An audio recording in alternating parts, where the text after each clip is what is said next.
NEET India के सभी nursing students का आज की क्लास में बहुत बहुत स्वागत है। बेटे, कल हमने जो क्लास में पढ़ा था कार्डियोवास्कुलर सिस्टम, अब जिन बच्चों का थोड़ा बहुत कुछ रह गया हो, मैं उसको प्रॉपरली आपको रिवाइज करा रही हूँ ताकि आपके नोट्स बहुत अच्छे बने हों। ये नहीं कि दो दो लाइन में आंसर खत्म कर दिया और मैं तो आपको 1 घंटा तक पूरा लेक्चर दे रही हूँ, क्योंकि यही काम आपका आगे के लिए डिस्प्ले होगा। तो सबसे पहले हमने पढ़ा कार्डियोवास्कुलर सिस्टम। अपनी कॉपियां सभी स्टूडेंट्स खुली रखो और हाथ में पेन पेंसिल पकड़ के रखो। तो सबसे पहले लिखो व्हाट इज कार्डियोवास्कुलर सिस्टम।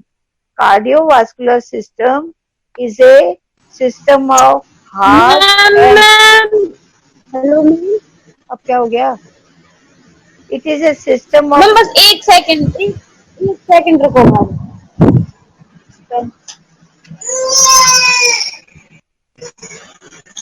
ठीक है मैम, चालू करो। अच्छा, ये कोई बच्चा पीछे से थोड़ा सा शायद प्रॉब्लम में है, तो उसको चुप करा लो थोड़ा। Cardiovascular system is a system of heart and blood vessels connected to it.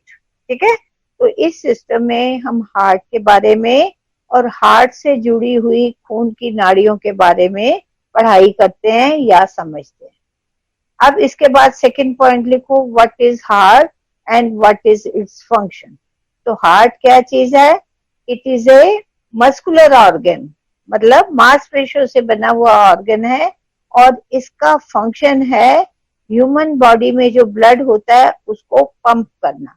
So heart is a pumping station in human body to pump the blood and to circulate it in the human body. समझिए? तो heart क्या चीज है? It is a pumping organ and it pumps the blood in the human body. Next is the structure of heart. Structure of heart या location. Heart is situated in our body left side of chest. कौन सी side में है? Left side of chest. And it is rectangular in the upper part and conical in the lower part. ऊपर के part में heart का जो ऊपर वाला पार्ट है वो रेक्टेंगुलर है यानी चौरस है, और नीचे वाला जो पार्ट है वो तिकोना है, ट्रायंगल शेप है। जो ट्रायंगल की जो नोक है उस हार्ट की, उसको हम एपेक्स कहते हैं, APEX, एपेक्स। तो अगर हमें हार्ट की लोकेशन अपनी बॉडी पे बतानी हो तो जो लेफ्ट साइड की छाती की निपल होती है उसको 1.5 inch outside towards the left side and 1.5 inch lower, this point is where the heart का जो अपेक्स है वो situated and the whole of the heart is above this point. और जो हमारा हार्ट है ये पसलियों के नीचे होता है। अब हमने ये पढ़ लिया कि function of the heart is to pump the blood. So constantly ये हार्ट दबता है। और मैम आपकी वॉइस ब्रेक हो गई है। Ajay ji.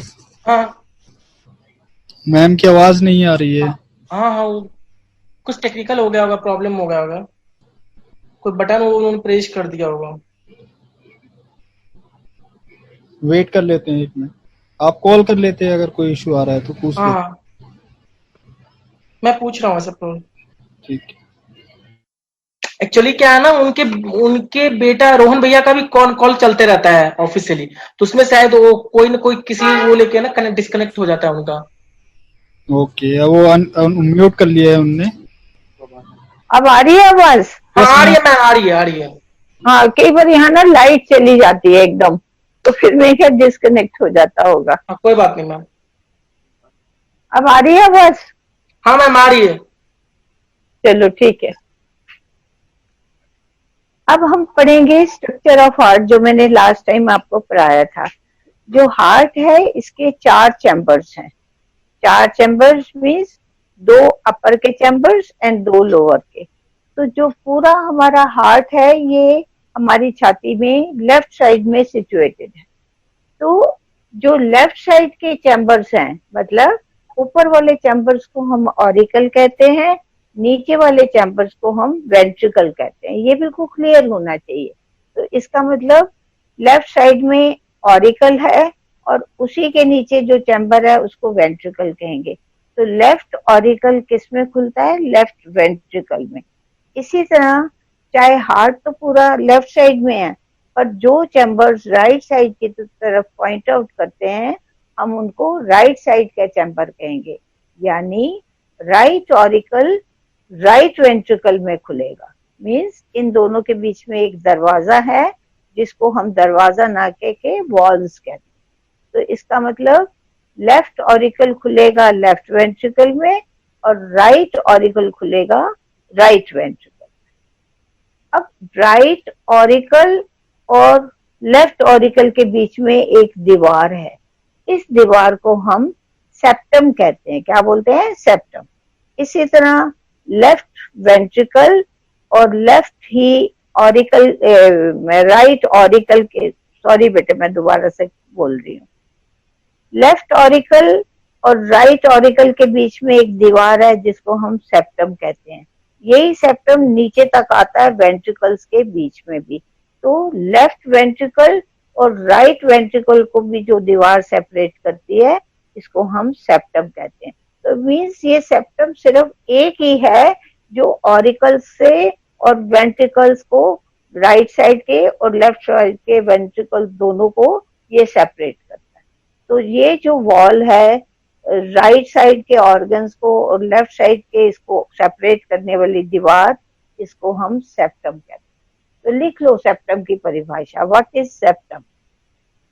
It is A wall between, septum is a wall between left auricle and right auricle and also left ventricle and right ventricle. So it is a wall which separates left side के auricle और ventricle को right side के auricle और ventricles को separate करते। तो आप पूछेंगे मैडम ये सेपरेट करने की क्या जरूरत पड़ेगी? क्योंकि हमारे जो लेफ्ट साइड के और ये चैम्बर्स हैं, दो चैम्बर्स है ना, ऑरिकल और वेंट्रिकल, इसमें ऑक्सीजनेटेड ब्लड है, यानी प्योर ब्लड है, साफ ब्लड है।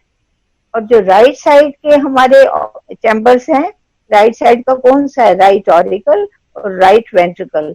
इन दोनों चैम्बर्स में कार्बन डाइऑक्साइड वाला ब्लड है, यानी दूषित ब्लड है।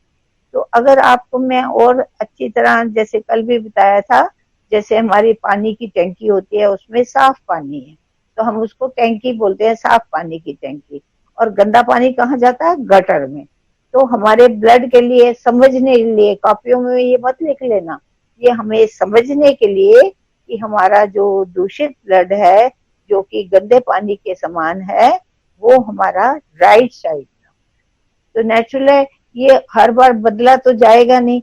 तो यही राइट साइड का जो दूषित ब्लड है फेफड़ों में जाता है। इसमें से एक नाड़ी वेंट्रिकल में से निकलती है जो कि लंग्स में जाती है और लंग्स में जाके हमारे ब्लड का शुद्धिकरण होता है। यानी जो हमारी ये खून की नाड़ी हमारे लंग्स में गई है वो क्या करेगी?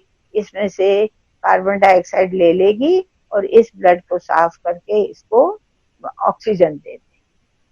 तो लेफ्ट साइड के जो हमारे चैम्बर्स हैं इसमें प्योर ब्लड है और जो राइट साइड के हैं इसमें कार्बन डाइऑक्साइड वाला ब्लड है।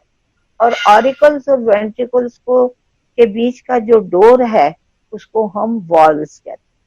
तो लिख लो, what is valve? What is valve? जैसे साइकिल का वॉल होता है। तो वॉल जो है बेटे एक डायरेक्शन में खुलता है। तो लिख लो, what is valve? It is a door और a passage between auricles and ventricles. Auricles और वेंट्रिकल्स के बीच में जो सुराख है उसके जो डोर हैं उसको हम क्या बोलते हैं? वॉल्स बोलते हैं। जैसे डोर होता है और इस वॉल्स की खुलने की डायरेक्शन एक तरफ की है। तो जब ऑरिकल्स दबता है, खुद इमेजिन करो ऑरिकल दब रहा है तो इसके अंदर का जो ब्लड है वो किसके ऊपर प्रेशर डालेगा? हमारे वॉल्स के ऊपर। तो जो वॉल्स के ऊपर वो धक्का मारता है तो वॉल्स खुल जाते हैं। तो गट गट करके ब्लड ऑरिकल्स में से वेंट्रिकल्स में आ जाता है। तो जो लेफ्ट ऑरिकल का ब्लड था वो लेफ्ट वेंट्रिकल में आ गया, जो राइट साइड का ब्लड था वो राइट वेंट्रिकल में आ गया। ठीक हो गया। अब इसके बाद क्या होगा, ये वेंट्रिकल्स अब दबेंगे ताकि इसमें से जो ब्लड है वो उसको बाहर पुश करे। तो जैसे ही वेंट्रिकल्स दबते हैं बेटे, तो डोर के ऊपर भी प्रेशर पड़ेगा। जैसे आप दरवाजे को कमरे से धक्का मारते हो, तो ये जो वॉल्स थे हमारे ऑरिकल और वेंट्रिकल के बीच में, ये बंद हो जाते हैं। बंद हो जाने से क्या होगा कि ब्लड वापस दोबारा ऑरिकल्स में नहीं जा पाएगा क्योंकि डोर बंद हो गया। तो अब जो है, जो वेंट्रिकल्स के बीच में जो वॉल्स हैं वो वॉल्स खुल जाए। तो वेंट्रिकल से ब्लड जो है, लेफ्ट साइड में क्या था, शुद्ध ब्लड था, तो उसमें से जो नाड़ी निकल के आ रही है वो हमारे बॉडी में ब्लड को पहुंचाएगी। तो लेफ्ट वेंट्रिकल से ब्लड कहाँ जाएगा, बॉडी में जाएगा। और राइट वेंट्रिकल में क्या है, दूषित ब्लड है, तो राइट वेंट्रिकल से ब्लड कहाँ जाएगा, फेफड़ों में जाएगा। तो इसी प्रतिक्रिया को हम कार्डियक साइकिल कहते हैं। कार्डियक मीन्स हार्ट के ब्लड का भ्रमण। तो भ्रमण में हमने क्या पढ़ा कि जो वेंट्रिकल्स हैं उसमें से तो ब्लड जो कि प्योर है वो पूरे बॉडी में जाएगा, और जो राइट साइड का वेंट्रिकल है उसमें कार्बन डाइऑक्साइड वाला ब्लड है। तो नेचुरली ये ब्लड कहाँ जाएगा, फेफड़ों में जाएगा।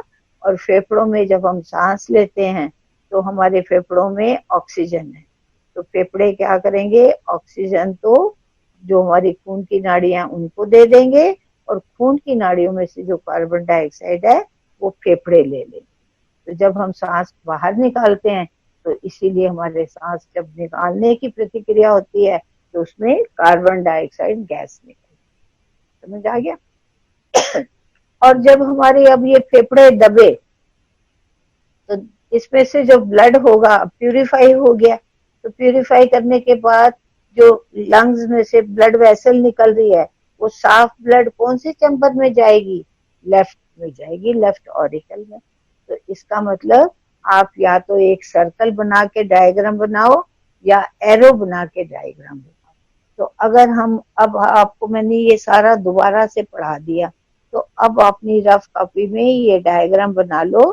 चाहे तो एक सर्कल गोला बना के बना लो, बीच में 4-5 जगह जो है रबड़ से मिटा के जगह का नाम लिखो। तो सबसे पहले हम कहाँ से स्टार्ट करते हैं, लेफ्ट ऑरिकल। ठीक है, लेफ्ट ऑरिकल लिख लो।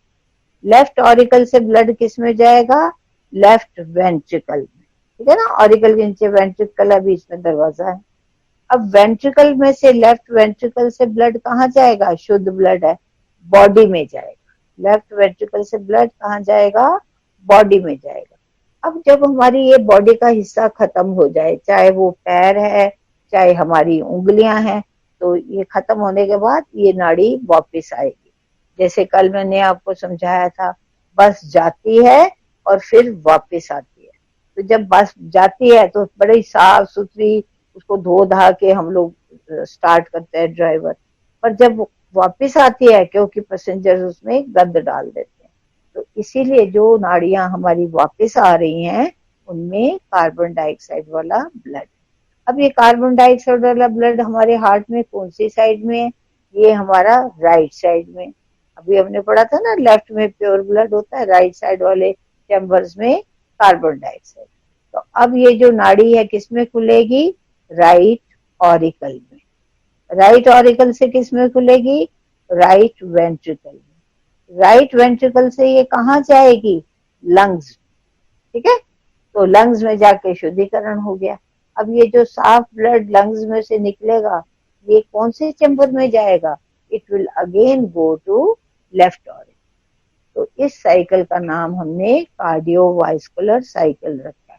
तो आप अपनी कॉपी में भी ये डायग्राम बनाओगे कि हार्ट में जो ये ब्लड का सर्कुलेशन होता है हमारी पूरी बॉडी में, ये किस किस रूट से या किस किस स्टेशन से होता हुआ वापस आता। तो समझ आ गया। तो आप ऐसे ही ये डायग्राम गोल में भी बना सकते हो या आप एरो दिखा के एक लंबाई में भी दिखा सकते हो, और नीचे उसके हेडिंग क्या दोगे, cardiovascular cycle. Cycle means path. समझ आ गया बेटे? Hello hello yes ma'am. Hello. हाँ, मैंने कहा बीच में कट तो नहीं गया? नहीं ठीक नहीं है नहीं बेटे, मैम, सुन रहा हूँ। सुन रहे ना? हाँ अच्छा, मैम। अभी हमने ये सारा पढ़ लिया। अब नेक्स्ट एक चीज जो कल मैंने और पढ़ाई थी, जैसे हमारी बॉडी को पूरे को ब्लड देने वाला कौन सा ऑर्गन है? हार्ट है। हार्ट से जुड़ी हुई नाड़ियां हैं। पर हार्ट कहता है मैं तुम सबको इतनी ताकत देता हूँ, तुम तो रात के टाइम खाना खा के सो भी जाते हो, टांगे भी आराम करती हैं, सब आराम, मैं तो आराम नहीं कर सकता, तो मुझे भी तो एनर्जी चाहिए।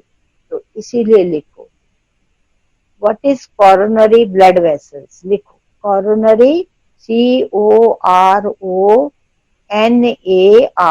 डायग्राम में भी इसकी कैप्शन लिखी है। तो क्वेश्चन आएगा एग्जाम में, जो नाड़ियां हार्ट को ब्लड सप्लाई करती हैं उनका क्या नाम है? तो आप क्या लिखोगे? जो आर्टरीज हार्ट को ब्लड सप्लाई करती हैं उनका नाम है कॉरोनरी आर्टरी। तो अगर कॉरोनरी आर्टरी है तो कॉरोनरी वेन भी होगी, मतलब जहां नल है वहां नाली भी होगी। तो नल में तो साफ पानी है, इट मीन कॉरोनरी आर्टरी में ऑक्सीजनेटेड ब्लड है और कॉरोनरी वेन में कार्बन डाइऑक्साइड। समझ आ गया? तो ये दो नाड़ियां जो हैं बेटे, पूरे हार्ट को दोनों तरफ से इसकी छोटी छोटी ब्रांचेस निकलती हैं, ये हार्ट को ब्लड सप्लाई करती है। ठीक है? अगर सपोज करो किसी नाली में अंदर कूड़ा इकट्ठा हो जाए तो क्या पानी का बहाव होगा? नहीं होगा। इसी तरह अगर हमारी ये कॉरोनरी आर्टरीज का अंदर का जो सुराख है, हम उसको हिंदी में तो सुराख बोलते हैं, लेकिन अगर आप डायग्राम में देखोगे तो कॉरोनरी आर्टरी के सुराख को वो ल्यूमन बोलते हैं। क्या बोलते हैं? ल्यूमन। ल्यूमन जहां भी वर्ड आए इंग्लिश में इसका अनुवाद है सुराख। तो ब्लड वेसल्स का ल्यूमन यानी ब्लड वेसल्स का सुराख। तो अगर ये ब्लड वेसल्स के सुराख में कोई रुकावट आ जाए तो नेचुरल जो ब्लड वेसल्स या खून की नाड़ियां हार्ट को ब्लड सप्लाई करती हैं वो नहीं कर पाएंगी। तो इसके क्या क्या कारण हो सकते हैं? सबसे पहले तो मान लो हम खाने में चर्बी बहुत खाते हैं, फैट बहुत खाते हैं, है ना, जिसको हम मेडिकल की भाषा में कोलेस्ट्रॉल कहते हैं। तो अगर मुझे बड़ा शौक है जी सुबह नाश्ते में भी दो पराठे आ जाए, ऊपर मक्खन भी हो, दाल मखनी भी खानी है जिसमें मक्खन डला होता है, या मैंने छोले भटूरे भी खाने हैं, या मैंने हलवा भी खाना, सारा सामान घी वाला खाना है। तो जब मैं इतना घी खाऊंगी तो जो हमने डाइजेस्टिव सिस्टम पढ़ा था, ये सारा घी हमारा किसमें आ जाता है? ब्लड।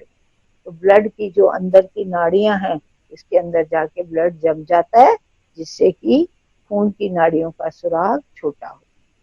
तो आप लिखेंगे कॉरोनरी वेसल्स में ब्लॉकेज के कारण, कॉरोनरी आर्टरीज जो ब्लड वेसल्स हैं इनमें ब्लॉकेज मीन्स रुकावट। तो रुकावट के 3 कारण हैं। पहला, मैम थोड़ा सा जोर से थोड़ा बोलेंगे, बीच में कट जाता है हाँ मेरे हाँ, में। अच्छा अच्छा, बिल्कुल ठीक। मैंने सोचा शायद मैं बहुत ऊंचा तो नहीं बोलती। नहीं एनी नहीं। हाउ, हाँ। जो हमारी खून की नाड़ियां होती हैं बेटे, इनके अंदर अगर रुकावट आ जाए जिसको हम इंग्लिश भाषा में ब्लॉकेज कहते हैं, तो ब्लॉकेज के 3 कारण हैं, मुख्य कारण 3 हैं। तो पहला तो अगर हम अधिक चर्बी वाली चीजें खाते हैं जिसको हम फैट कहते हैं, या और अच्छे वर्ड्स में बोलूं तो कोलेस्ट्रॉल कहते हैं।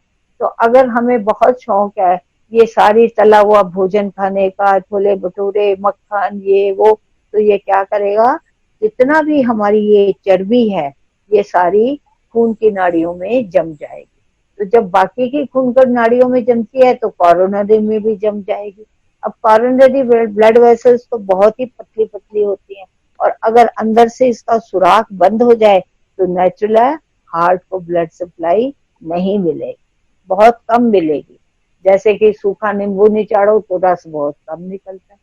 तो क्या होगा, ऐसे में हार्ट जोर से दबेगा कि मुझे ब्लड मिले। ठीक है? तो अगर वो जोर से दबेगा तो छाती में क्या आ जाएगा, दर्द आएगा। तो इसी को ही हम एंजाइना कहते हैं। तो अब लिख लो एंजाइना की definition. What is angina? What is angina? Chest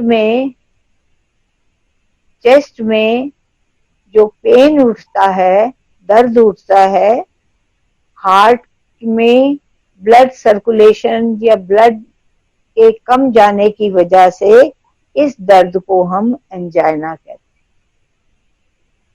या और भाषा में सिंपल में लिखो, हार्ट में ब्लड का सर्कुलेशन रुकने की वजह से या कम होने की वजह से छाती में जो दर्द उठता है, इस दर्द का नाम एंजाइना है।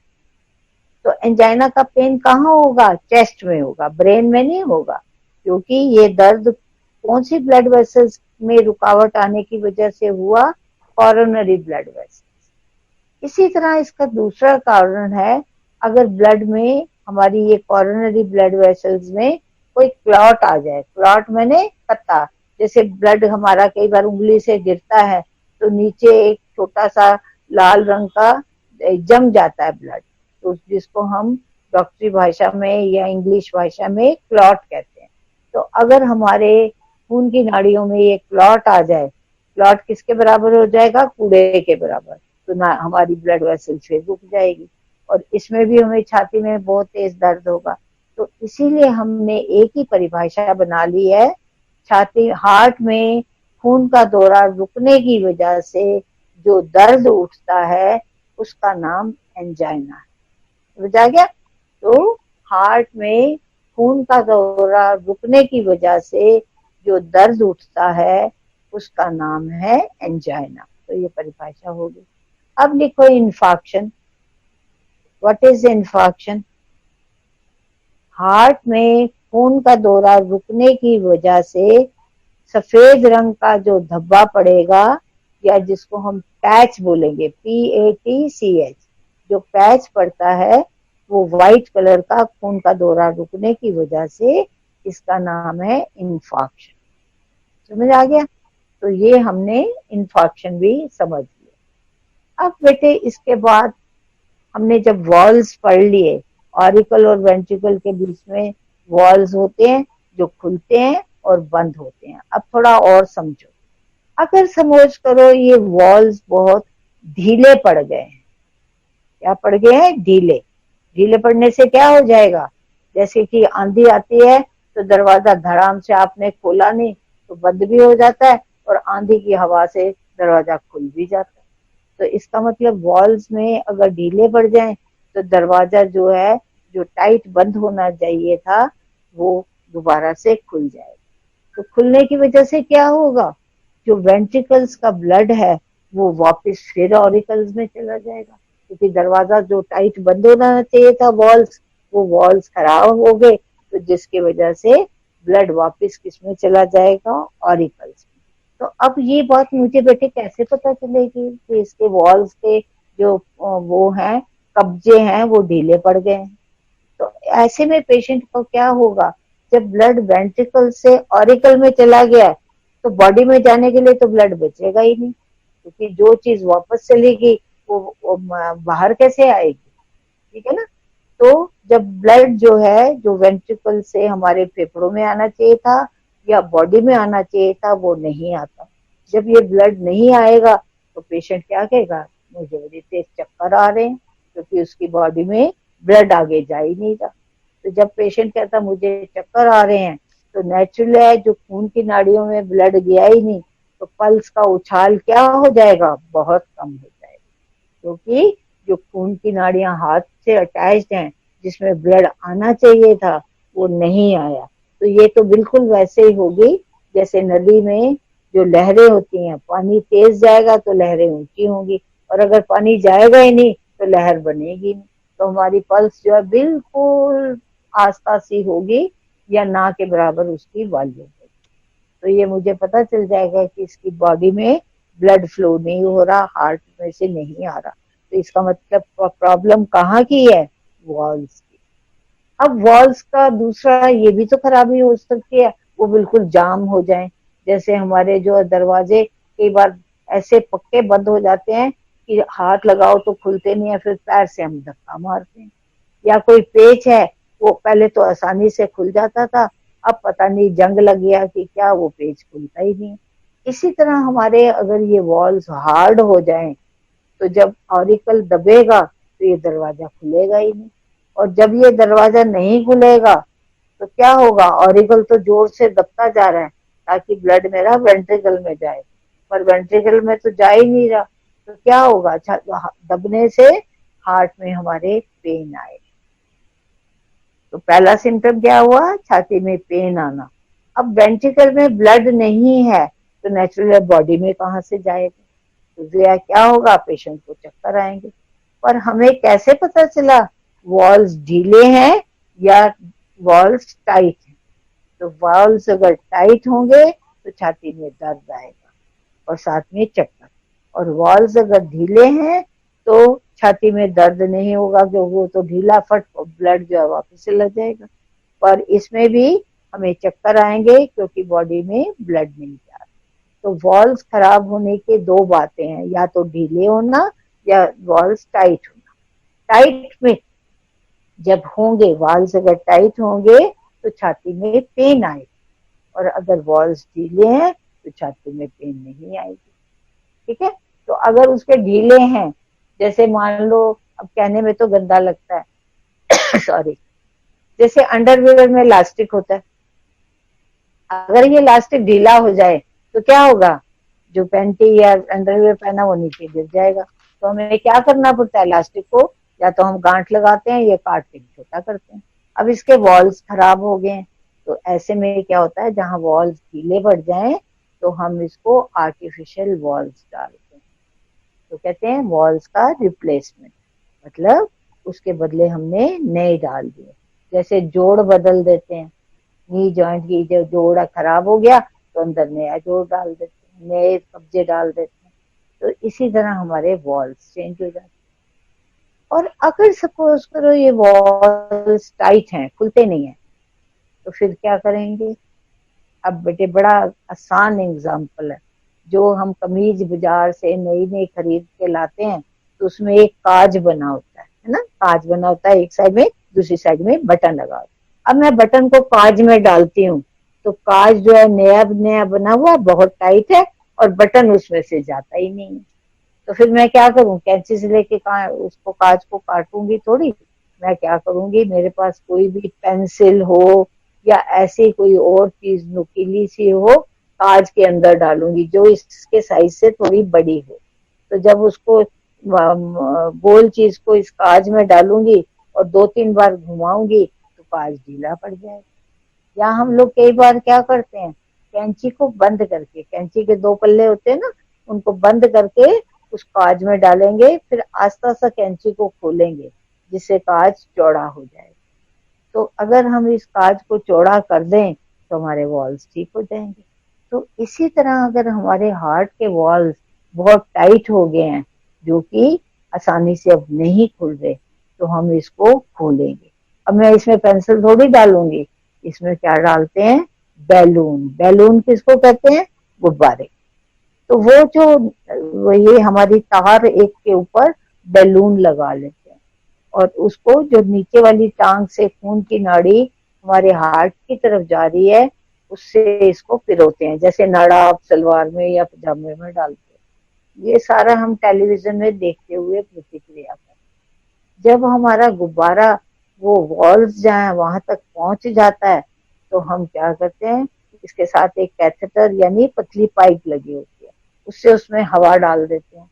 तो काज में जो हमारा पिचका हुआ गुब्बारा था अब वो फूलेगा, तो नेचुरल काज को क्या कर देगा, हार्ट के वॉल्व को चौड़ा कर देगा।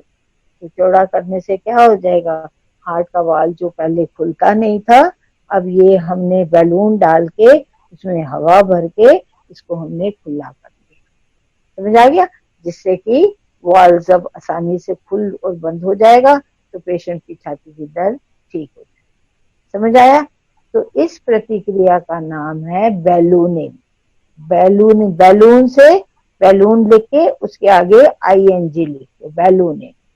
तो व्हाट इज बैलूनिंग, बैलूनिंग डिफाइट को ठीक कौन सी पोजीशन में करते हैं, जब पेशेंट के वॉल्स खराब हो। If patients walls are damage then we put a catheter. Catheter means पतली नली जिसके आगे बैलून लगा हो। तो ये इसको थ्रेडिंग कहते हैं। थ्रेडिंग मीन्स धागा जैसे आगे आगे आप खिसकाते हैं। तो खून की नाड़ी में से इसको पिरो के आस्ता आस्ता हम इसको आगे आगे नाड़ी में ही चलाएंगे और टेलीविजन में देखते जाएंगे। जैसे ये नाड़ी के अंदर जाएगा, हार्ट तक जब पहुंच जाता है, और हार्ट में कहाँ तक, वॉल तक, तो हम क्या करेंगे, वो जो हमने ये बैलून लगाया था और इसके पीछे पतली नली, उसके जरिए इसमें हवा पास करेंगे जिससे वो गुब्बारा फूल जाएगा।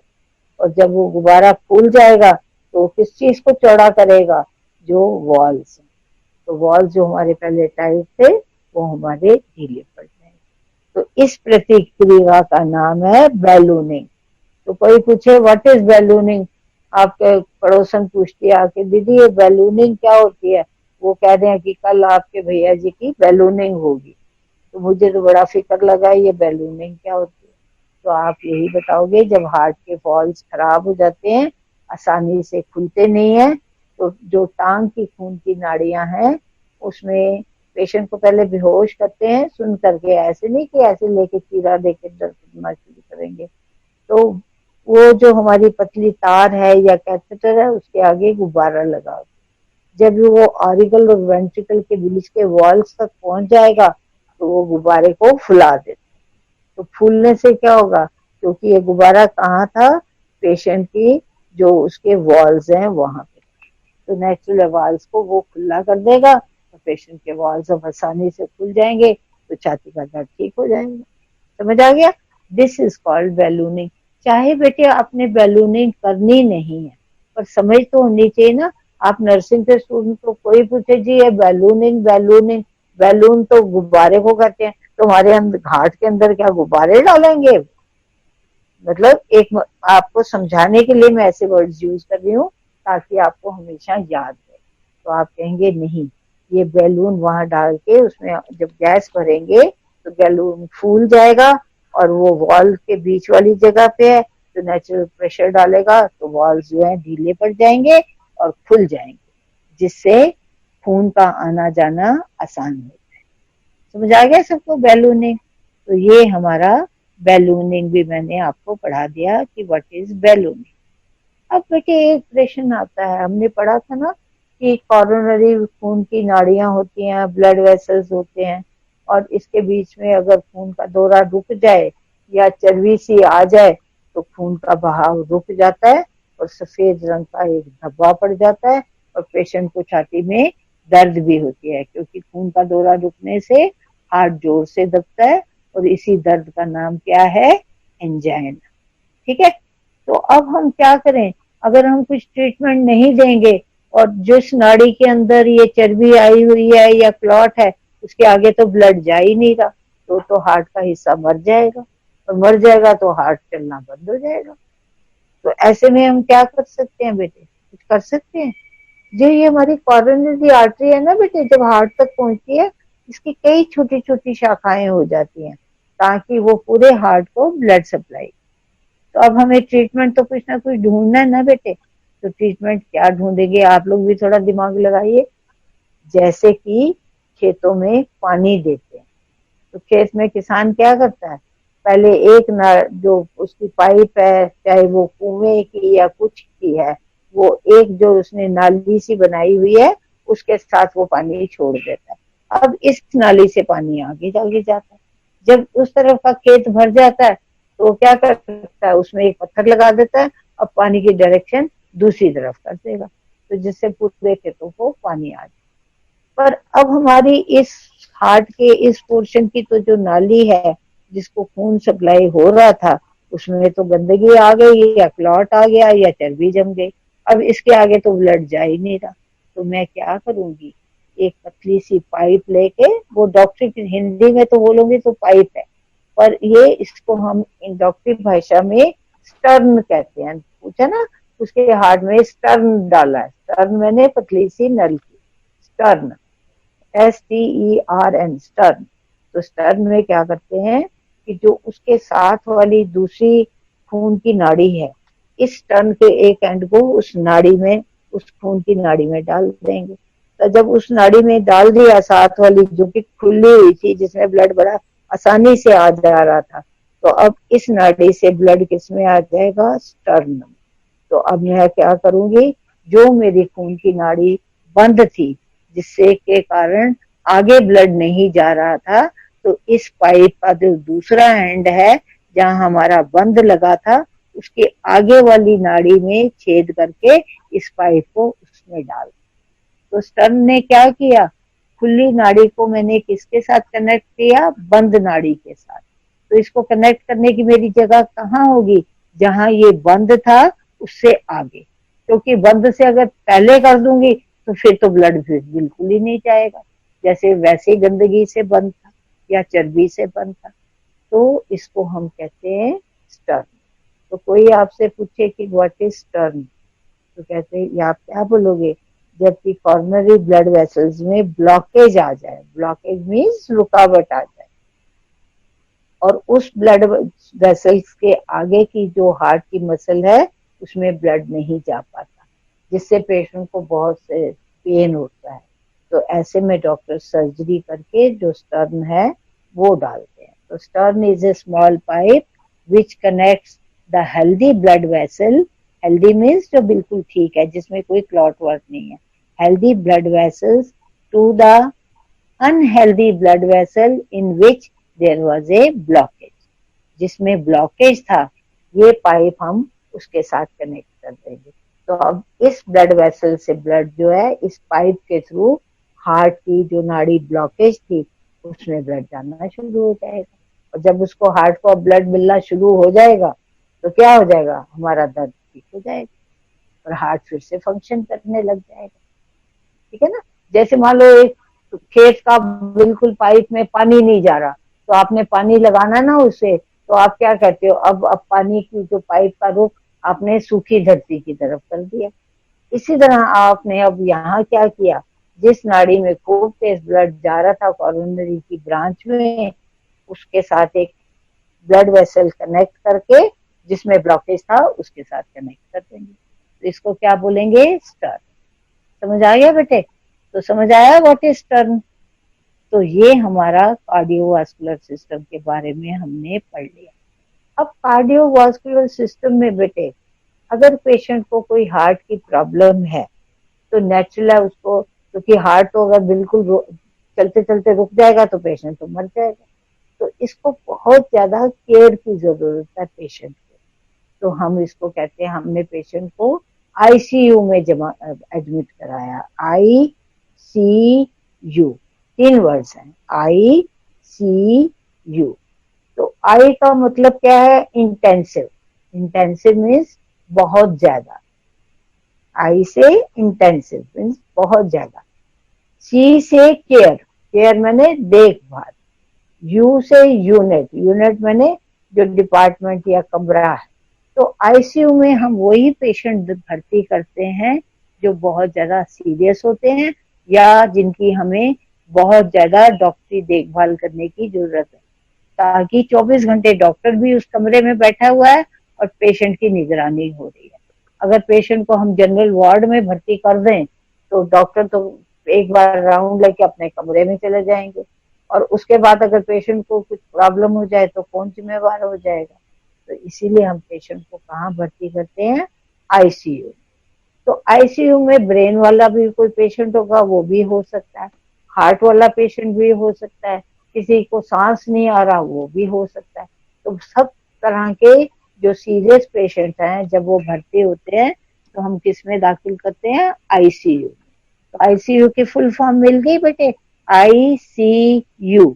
I means intensive, intensive means बहुत ज्यादा। C से केयर, केयर मैंने देखभाल। U से यूनिट, यूनिट मीन्स डिपार्टमेंट या कमरा। इसी से मिलता जुलता एक वर्ड है, वो भी आप लिख लो। वो क्या वर्ड है, ICCU। इसमें 2 बार C वर्ड आया है ना, पहली बार में 1 बार आया था, इसमें 2 बार आ रहा है, ICCU। तो ICCU का क्या मतलब है, तो I का मतलब तो वही इंटेंसिव, C का क्या मतलब है, कार्डियक। इसमें 2 C है ना, तो पहले C का मतलब है कार्डियक, कार्डियक मैंने हार्ट। दूसरे का C का क्या मतलब है, केयर, और U का मतलब वही यूनिट। तो इसका क्या मतलब हुआ, intensive cardiac care unit, intensive cardiac care unit, यानी इस यूनिट में सिर्फ वही भर्ती होंगे जिनको हार्ट की प्रॉब्लम है। Cardiac means heart. तो नेचुरल अगर मुझे ये पता हो कि मेरा कोई रिश्तेदार या पड़ोसी आईसीसीयू में भर्ती है, तो इसका मतलब उसको कौन सी किस चीज की बीमारी है, हार्ट की प्रॉब्लम है। आईसीसीयू में तो सिर्फ हार्ट वाले पेशेंट होते हैं, ब्रेन वाले थोड़ी होते हैं। तो आईसीसीयू और मुझे बेड नंबर नहीं पता, पर ये पता है वो आईसीसीयू में है। तो इसमें जो 2 बार सी है वही हमें बताता है कि पेशेंट को कोई हार्ट की प्रॉब्लम है, इसीलिए उसको इंटेंसिव केयर यूनिट में रखा। समझिए, तो आईसीसीयू में सिर्फ हार्ट के पेशेंट होंगे और आईसीयू में किसी डिपार्टमेंट किसी भी सिस्टम के पेशेंट हो सकते हैं। समझ आ गया, ये फर्क है बेटे दोनों में। तो कई बार एक कोई क्वेश्चन ही पूछ लेता है, ये 2 बार ये क्या आईसीयू आईसीसीयू क्या होता है, तो आप फर्क समझा। अब ये तो बेटे एक बेसिक बात हुई। अब हम सबको ये डर लगता है, जैसे कॉरोनरी आर्टरी में मैंने अभी बोला चर्बी ज्यादा खाएंगे तो हार्ट की प्रॉब्लम हो जाएगी, क्योंकि खून का दौरा कम हो जाएगा, तो हमें तो फिर घी कम खाना चाहिए। तो अगर मैं चाहती हूँ मैं बहुत हेल्दी रहूं, तो मुझे कुछ प्रिकॉशंस तो लाइफ में लेने पड़ेंगे ना। पर अगर आपके घर में आपकी सासू माँ है, आप उनको कह सकते हो अम्मा जी कल से घी खाना बंद कर दो, तो कहेंगे अच्छी है बहुरिया बहू आई, खुद तो मक्खन घी खाती रहती है, मुझे मना करती है। पर आपकी सोच अच्छी है, पर आपका कहने का तरीका गलत। तो आप क्या से बोलेंगे अम्मा जी आज मेरी नर्सिंग क्लास में ये पढ़ाया था कि खून की नाड़ियों में चर्बी जमा हो जाए तो हार्ट अटैक हो सकता है, सिंपल भाषा। और हार्ट अटैक में तो पेशेंट एकदम मर जाता है, अस्पताल तक पहुंच भी नहीं पाता। हमें तो आपका बड़ा फिक्र है, तो कल आप मेरे साथ मेरे दौरे ही चलियो अस्पताल, आपका हम खून टेस्ट करा लेंगे कि आपके खून में चर्बी ज्यादा तो नहीं है। तो अगर चर्बी ज्यादा हुई तो थोड़ा परहेज कर लेंगे, और अगर चर्बी नहीं है तो फिर तो मौज मस्ती जो मर्जी खाओ, है ना। या हम ये सोचेंगे कि आगे जाके ऐसी दिक्कत ना खड़ी हो कि अस्पतालों के चक्कर काटने पड़े, तो हम अपनी खुराक में अपने भोजन में कुछ बदलाव लाए। तो नेचुरल अगर आपने लेबोरेटरी के टेस्ट करने हैं हार्ट की वजह से, तो वो कौन कौन से टेस्ट, तो बेटे सबसे पहला तो हमारा है, बाकी तो ब्लड के टेस्ट है, जो मेन इम्पोर्टेंट है सीरम कोलेस्ट्रॉल। सीरम कोलेस्ट्रॉल आपने नाम सुना होगा, कई बार बोलते हैं। सीरम जो है ना, आगे हम जब हीमोपेटिक पढ़ेंगे, सीरम होता है ब्लड का लिक्विड पार्ट, क्योंकि ब्लड में कण भी होते हैं, लाल कण सफेद कण और वो प्लेटलेट्स। तो जो तरल पदार्थ इसका हार्ट का ब्लड का होता है, उसको हम डॉक्टरी भाषा में सीरम कहते हैं। तो हमारे सारे टेस्ट ना सीरम से ही होते हैं। वो टेस्ट वाला क्या करता है, सिरिंज से आपका ब्लड लेके एक टेस्ट ट्यूब में रख देता है, जिससे क्या होता है नीचे नीचे तो सारे कण बैठ जाते हैं, ऊपर ऊपर ऑरेंज कलर का या हल्के पीले रंग का फ्लूइड सा आ जाता है ब्लड, जिसको हम सीरम कहते हैं। कभी आप घर में भी बेटे करके देखना, एक बार कहीं उंगली कर जाए तो ब्लड गिर जाता है, तो ब्लड अगर जमीन पे गिर गया तो 2 मिनट बाद देखोगे बीच में तो एक काला सा कत्ता या ब्राउन कलर का बन जाता है, और चारों तरफ उसके हल्का हल्का पानी सा हो जाता है। तो वो जो हल्का हल्का पानी सा है उसी का नाम सीरम। तो हमारे test most of the test जो है सीरम से, जैसे सीरम बिलिरुबिन पढ़ा था ना जॉन्डिस में, सीरम बिलिरुबिन, सीरम कोलेस्ट्रॉल, तो ये सीरम वर्ड है। ठीक है, तो एक तो हम ये कहेंगे। दूसरा बेटे हमारा सीरम तो चर्बी हो गई, तो चर्बी की भी तो कई किस्में हैं, जैसे एक घी होता है एक तेल होता है। अब घी और तेल में क्या फर्क है, घी गाढ़ा होता है, तेल पतला होता है।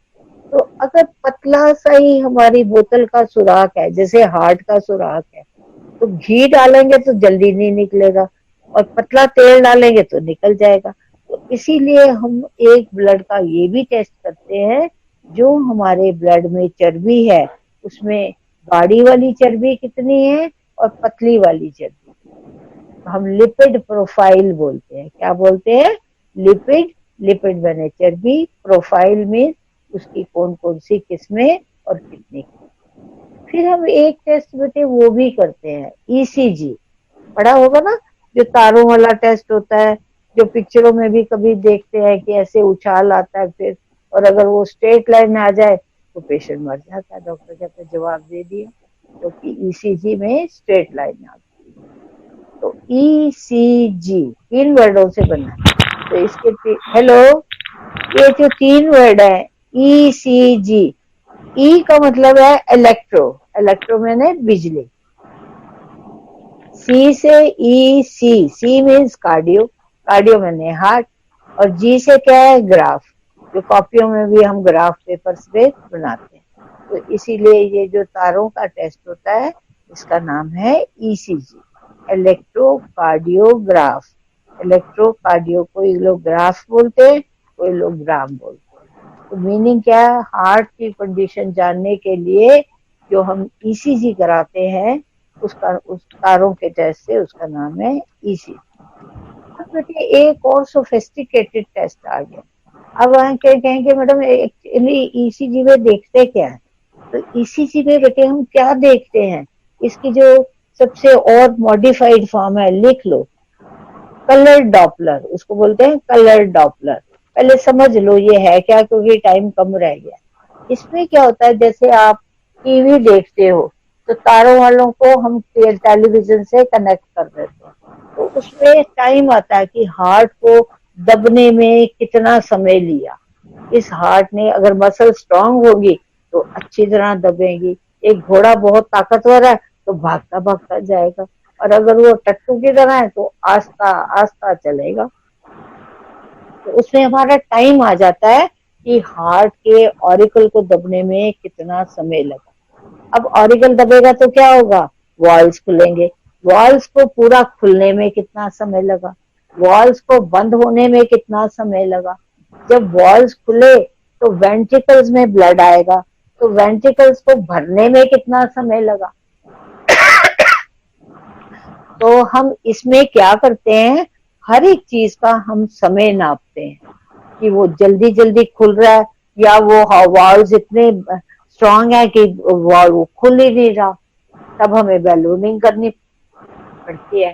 तो इसीलिए डॉक्टर्स जो हैं ये टेस्टों के उसके ऊपर ही ये तय करते हैं कि पेशेंट को ऑपरेशन के लिए ले जाना है या नहीं ले जाना। अगर उसका हार्ट में ब्लड फिल करता ही नहीं और बॉडी में ब्लड आता ही नहीं, ऑपरेशन कर दो उसका, पेशेंट तो हार्ट का उसी टाइम मर जाएगा टेबल पे।